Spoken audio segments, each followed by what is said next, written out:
Здравейте! Аз съм Цветомир Иванов, по-известен като Цецо. А вие сте с първото онлайн реалити шоу Рьофикс Новодонци. Какво си представяте, когато ви кажа ремонт на жилището?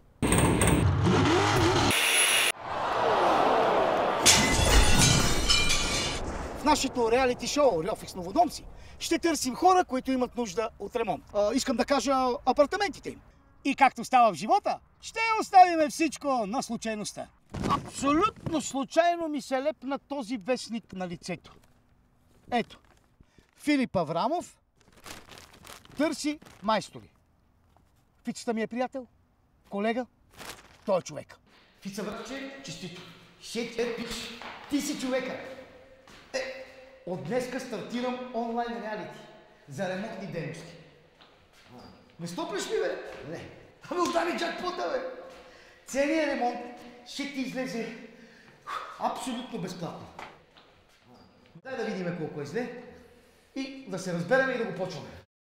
Абе, Фица, аз това като гледам, то направо ти за основен ремонт, човек. Добре, ти какво очакваш? Да заковеш 2 дъски и да пуснеш една прахосмокачка? Еми не, ама бедно ми е въображението, какво се изисква. Не ме зачина нищо, казвай какво искаш. Да. За банята обикновени неща. Мивка, душ, тоалетна. Джакузи е там, ако искаш.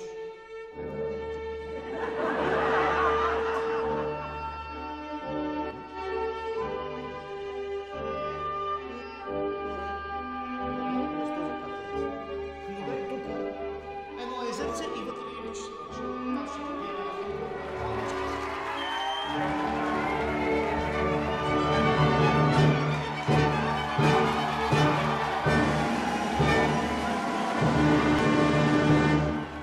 Окей. Разбрахме се. Кога може да почнете?